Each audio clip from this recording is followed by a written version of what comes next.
Today is the 18th of November. So I had some things come across my news feed today that just the ridiculousness of what we're living in this country at the moment. There were a couple things. Number one, three. Well, you'll get the point when I get to this. Riding bicycles is racist. Going to national parks is racist. Driving a semi-truck is racist. So I read all of these stories. And playing golf is racist. This is what it comes down to. The white people are the ones who are predominantly riding bicycles, cycling. It's white people who are predominantly visiting national parks. It's white people who are predominantly in the trucking industry. It's white people who are predominantly playing golf. I'm going to add a few other things to this. It's white people who predominantly play hockey. All these things are considered racist because it's predominantly white. I even read a story where speaking English is now racist. This is what we've come down to in this country. This is nonsense. I'm going to explain to you why it's nonsense. Well, here's something else. There's something that they're hitting on this called cultural appropriation. Like, if you open a restaurant and you want to prepare authentic Mexican food and you're not Mexican, then they will drive you out of business. This has happened on the West Coast. People who went down to Mexico, trained how to make authentic Mexican food, they come up, open a restaurant, they're not Mexican, and liberals, their minds explode. So it had me thinking. Even though I'm half Hispanic, I grew up in a household that was German in descent. And there were cultural aspects, even though you're second generation, third generation in from being German. So in my household, it wasn't uncommon to have sauerkraut as a meal. Often enough where I'm familiar with it. Now let's go to my wife. My wife who's black, 50 years old. Never eaten sauerkraut in 50 years. Needless to say, she doesn't care for it. Does that mean it's racist? It's culture. It's cultural. How many, and I've said this a million times, black culture, no matter where you're at in the country, some of it is offshoots from Southern culture because most of the black people in this country predominantly are descendants of slaves. And they adopted a lot of the food that came from there is Southern food. So you have cornbread, black-eyed peas, okay? Collard greens. Now, I never had collard greens until I started going out with black women. And I don't particularly care for collard. Oh, and sweet potato pie instead of pumpkin pie. I'm not a big fan of collard greens. I grow collards in my garden because my wife likes them and she likes to cook them. I've learned to have an acquired taste. Collards as itself to me is bitter. I don't particularly care for it. The point being is this stuff is cultural. Who goes to national parks? White people, generally speaking. Why is that? Because culturally speaking, a lot of black people don't like to go out into the wilderness. If you think I'm being racist like this, try to find how many black people you know or met that like to go camping. There are some, and you will always find some. You will always find somebody that bucks a cultural norm. You're always going to find some. But predominantly, you're not going to find black people camping. And I'm telling you from experience, try to get black women to go camping. Let's see if you could really pull that one off. You'll find a couple, but for the most part, you're not going to find it. Why? Because it's cultural. I don't care for sports at all, and I definitely don't like to play golf. To me, golf was an old man sport, and golf was always kind of considered something that rich people played, because who wants to belong to a golf club and pay a fortune to play golf? I sure the hell ain't. So you got people going, well, it's racist because, look, if you got the money and you're black and you want to go in a golf course, and I wouldn't go to a private golf course, go to a public one. I wouldn't spend that kind of money. If you're black and you want, golf has become now the sport of doing business. So if you're in a business, if you want to do business with people and you're a businessman or whatever, you do business off on a golf course. It is the stupidest damn thing I've ever heard. I'll give you another example. I've heard that owning dogs is considered racist, even though other races own dogs. But you need to look at this. Go into any urban environment, and I don't care where you're at in the country, whether it's New York, LA, Chicago, wherever you're at. Go into a predominantly black neighborhood and see what type of dogs they have. The majority of them are pit bull or pit bull mixes. In urban centers, this is just an observation for somebody who, in my line of work, sees a lot more than the average person. When you're in individual neighborhoods and individual homes, you see trends, you see things that are culturally indicative of certain people. There's a suburb west of Chicago. I swear to you, everybody that's there has to own a golden retriever. I don't know what the hell it is with golden retrievers, why everybody there has to have it, but they all have to have it for whatever reason. It's a upper middle class white neighborhood. And they all got to have, keeping up with the Joneses. Oh, that's the kind of dog you say that you get? That's what they get. Go into a Hispanic neighborhood, particularly a Mexican neighborhood. They all got Chihuahuas. For the most part, and it's the national dog of Mexico. Chihuahuas are big in Hispanic culture, or at least Mexican culture. Is that racist? It's reality. It's culture. It's reality. Stop with this racist bullshit, because that's all this is. It's all about designing to put divides against people. I don't give a shit what kind of dog you prefer. I don't give a shit if you want to go to national parks. I don't give a shit if you play golf or you play hockey. I don't give a damn. Nobody should care. Nobody should give a damn. There's a group in Chicago of black women called Black Women Run, or Black Girls Run. And they got on the news promoting healthy lifestyle and exercise for black women. And black women don't want to run. And these women are wearing their shirts because they're pushing Black Women Run. How many black women you see running? You run up and down Lakeshore Drive. When you drive Lakeshore Drive, and Lakeshore Drive has got beaches and has sidewalks, all along it. And on a warm day, there's people out there running, bicycling. If you ever run up and down there often enough, you pay attention. I pay attention. I notice that there's a certain age group and there's a certain racial group running up and down there. They're all young people for the most part. And for me, it's young. It's people in their 20s and their 30s. They're predominantly my skin color. There's a few that aren't, but predominantly. How many Indian people? When I'm talking about Indian, I'm talking about India. Dot versus feather. Oh, that's racist too, but look, shut the hell up. Let's just be realistic. There's nothing insulting about this. They're cultural aspects of people. It doesn't mean you're racist.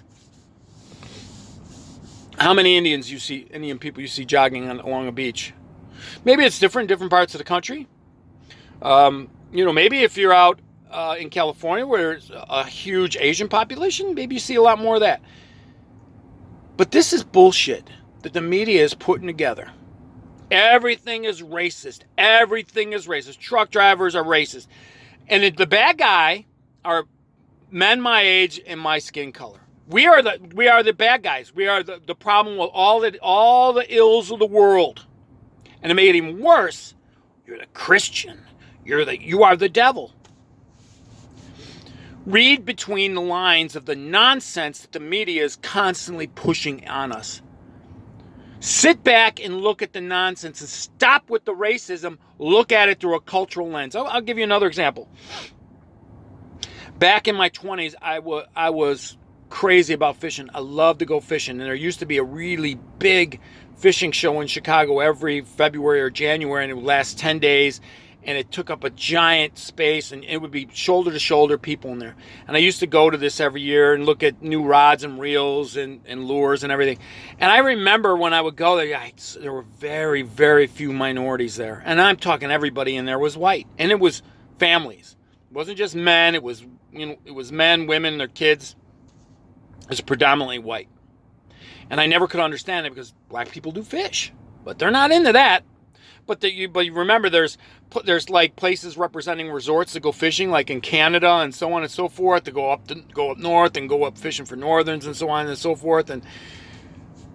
But you didn't see that. And here's another thing: I have traditionally always gone to reptile shows locally, and I was going since I was in my late teens. People buying and selling and breeding reptiles. When I first started doing it, the people looked like bikers or goth. They were all tattooed. They were all, fringe society at the time, you would call it. There were very few people even looked like me walking around there. Everybody was kind of, looked like they belonged in a biker gang or whatever, because they were all into snakes and stuff. That eventually changed. Now when I go to them, you see more black people. You see more Hispanics. You see some Asians. But not like it was in the beginning. It's cultural. Here's another one. Racing pigeons. I don't race pigeons, but I have pigeons. It's a very old sport. It goes back past the Egyptians. But how many of you ever heard of racing pigeons like racehorses? Not many people in the United States have. But let me tell you who's involved in this sport. It's anybody from the Middle East and Eastern Europeans. If you go to if you race pigeons, everybody there is Eastern European or Middle Eastern, or it's first generation from their families. Now, when I was younger, I knew people whose parents were European immigrants, like Italy and whatever, and they had racing pigeons. They kept lofts with pigeons. They because it's cultural. They brought it over from Europe. And it dies here as Americans, and very few Americans keep this up. But what keeps the sport alive is Middle Eastern immigrants and Eastern European immigrants. Is it racist? Hell no, it's cultural. Stop. Start looking. Look around you. Look around when you read these stupid stories that the media puts out about because everything is racist now. Everything from bridges and buildings and architecture and roads. Everything is freaking racist. These are the assholes at CNN, MSNBC, the liberal media. They're all just spitting this nonsense out day and night. It never freaking ends. I saw a story yesterday. The first female Asian mayor of Boston. And they're disappointed that the first woman in Boston that's a mayor isn't black. Why? Why does this matter? Why is this an issue? Oh, yeah, I really want to cuss really bad because I'm all worked up when I think about it. This is the media. And you all need to start looking at the media for what it is. They're full of shit. They are pushing an agenda. They are lying, and manipulating. It is all propaganda. It's all social engineering in lock and step with the liberal socioeconomic policies that are permeating the world. So step back. I don't care what side of the political fence you lean on. Step the hell back and look at this for what it is. Stop calling things racist when it's cultural. Here's a funny story. I tried to drag my black male friends out into a forest at night to witness some interesting things that they don't believe exist. They don't want to go. They're terrified. Absolutely terrified. They say, "Do you go with a gun?" No. Oh, I can't do it. I can't do it. Terrified. I think nothing of it. Pulling up and I go. But they won't do it. They're terrified. Is it racist for me to say this? No. There is a cultural thing. Here's another thing in case you don't worry about. Black people will always say this. This is what they'll tell you. White people, you guys hear about a house being haunted, you guys run right into it because you want to see. You hear this noise and you want to... Black comedians have joked about this forever, but it's true. It's a stereotype on white people that we want to investigate every little thing. Things we shouldn't be investigating. The black people go, oh, no, I want nothing to do with that. But it's the truth. Whether you like it or not, it's the truth. And see, if you knew people on the other side of the fence, so to speak, get to understand them and try to engage them and try to expose them to things that they weren't exposed to before, it's really an interesting journey in life. Here's another example. If you go to a jazz concert, I don't care where you live, and you go to a jazz concert, see what the racial makeup of the audience is going to be. Does that mean it's racist? No. It means it's cultural. Whatever color you see there, predominantly, there's a reason for this. It has nothing to do with racism. It has to do with culture, what people are exposed to and what they like. I have a certain types of music I like. Let me tell you something. How many black people do you think are sitting around listening to Bach, Beethoven, Chopin? How many people do you think, how many black people do you think do that? There is some. But predominantly, I love being called racist. I embrace it. I embrace being called a white supremacist. I get called nonsense constantly, particularly online. I don't even realize I'm married to a black wife. Nobody has to accept anybody's differences if you don't want to. You have the right to be racist if you choose to be racist. You have the right to be a white supremacist if you choose to be a white supremacist. Or black supremacist. You don't think there isn't black supremacy? If you don't think there isn't black supremacy, you haven't been around a whole lot of black people. It's all nonsense. But see, I believe in freedom. I believe that people have the right. If you want to be a communist, be a communist. If you want to be a Nazi, you have the right to be a Nazi. No matter what anybody says. I don't advise it. I don't think there's certain things and ideologies that are helpful to people. But you have a right to think what you want to think and believe what you want to believe, and don't let anybody ever tell you any differently. My point is real simple, and all I want to get this point is across. The media is not your friend. Don't treat it like it was your best buddy. Don't bring it to bed and sleep with it. Don't take it home to meet mom. Treat the media for what it is. Bullshit. Step back. Look at it for what it is and compare various sources. Look at a whole bunch of them and start to formulate your own opinion about what you're seeing. Because you are a blind fool if you can't see when somebody is telling you what to think versus how you should think, or just presenting an argument. If they're telling you this is this, it's Russian collusion, because they're telling you? How about just let's report facts as they come along and you figure it out and you investigate it. But because the American public has gotten so damn lazy and they just want to have a talking head explain things to them, we're at a point where 2 + 2 is not 4 anymore, it's 5.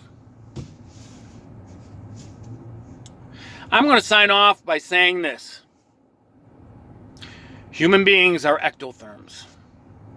That's how we're classified. If you don't know what that term is, look it up. It's a biological term. We're ectotherms. Ectotherms only come in this many genders. Only. As a scientific classification, only that many. That's never going to change. Because 2 + 2 is always 4. But when they tell you 2 + 2 = 5 and insist on it and want to lock you up or punish you if you don't agree, there's a problem. And that's where we are at. Till next time.